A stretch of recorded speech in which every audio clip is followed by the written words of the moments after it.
Well, hello, everybody, and welcome to Read Spider-Man Crawl Space Edition. Check us out, the SpiderManCrawlspace.com.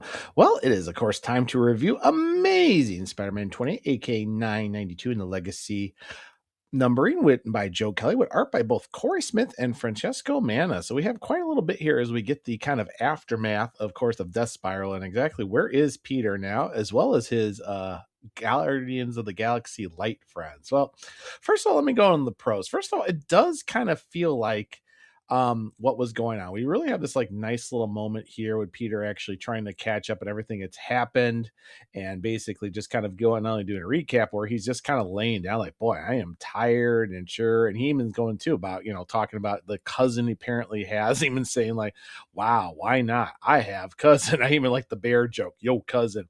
It's a nice little follow-up of the Peter, and also it's really nice because actually Eighth Death's follow-up, which was actually teased by Kelly back when he was doing the storyline himself too, about there was going to be a time point where he had to deal with, of course, one of the demon areas that was left over from Doctor Strange from the Scions. And actually, it's a nice follow up. It does, even if you didn't read Eight Deaths, that's the fact that it's actually followed up really well, how the piece worked with the dino area and everything. And it's actually pretty nicely done. There's also a really nice piece. I actually do like the part with the Fantastic Four here talking about what cared and all the other things, even though we have to see Symbi because, Symbi matters for some reason, but they actually follow a nice little story with this. And I do enjoy the fact that, we have some talk with Reed Richards, Sue, Johnny, and Ben, and it just feels normal. And the fact that, it actually gets to show some of Peter's friendship with Johnny Storm. These two have been very long friends for a long time. And I do feel like it's really, really nice to see that. And they're just kind of going over to, also, believe it or not,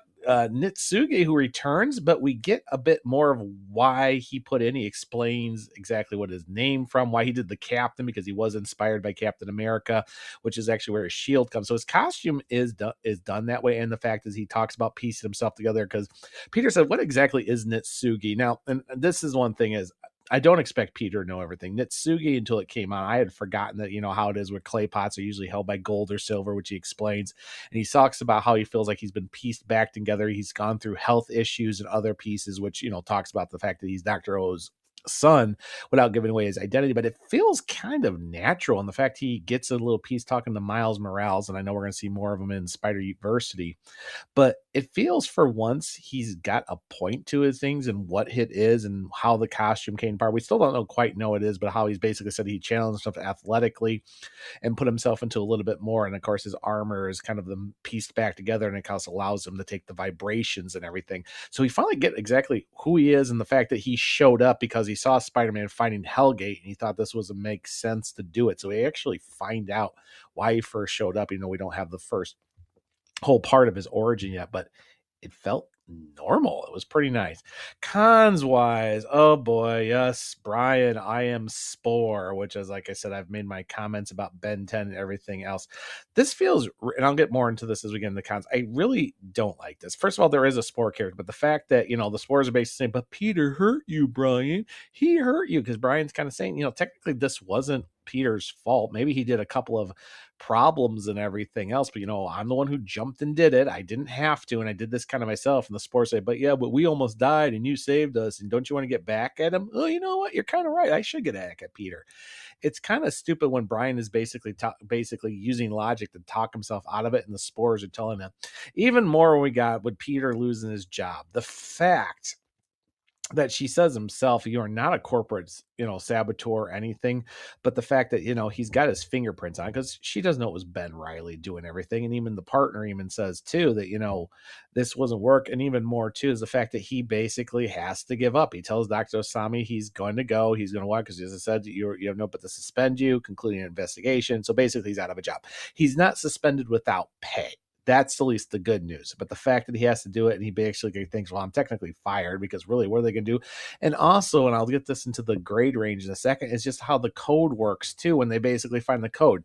This is not Python code. This is not even C# code. This is HTML code. I don't know what Joe Kelly was thinking, or the artist, because I can definitely tell this was superimposed.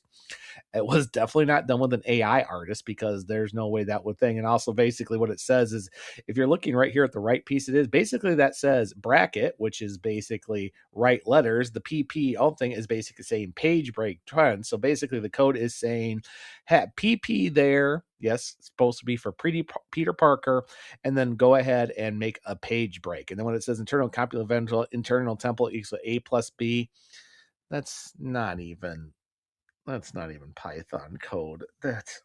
That basically is the data center if you were reading a temperature gauge. Oh, it's.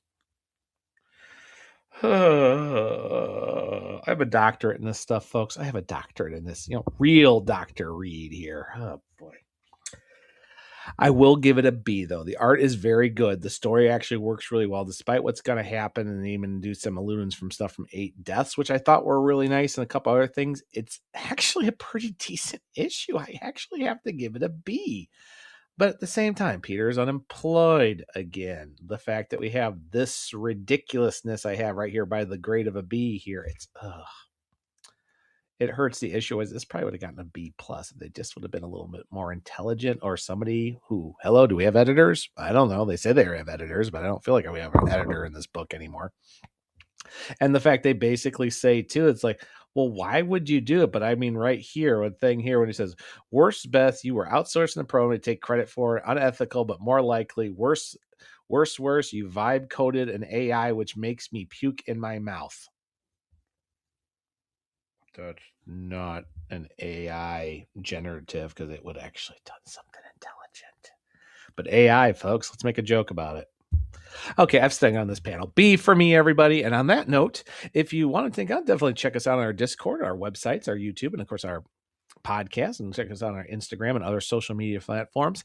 I am going to check out for about a couple weeks here before we get to the next issue of Amazing Spider-Man. So I won't be doing Web of Venom for anything with the origins or whatever left over from Death Spiral, but I will be back for the next issue of Amazing Spider-Man 29, 993.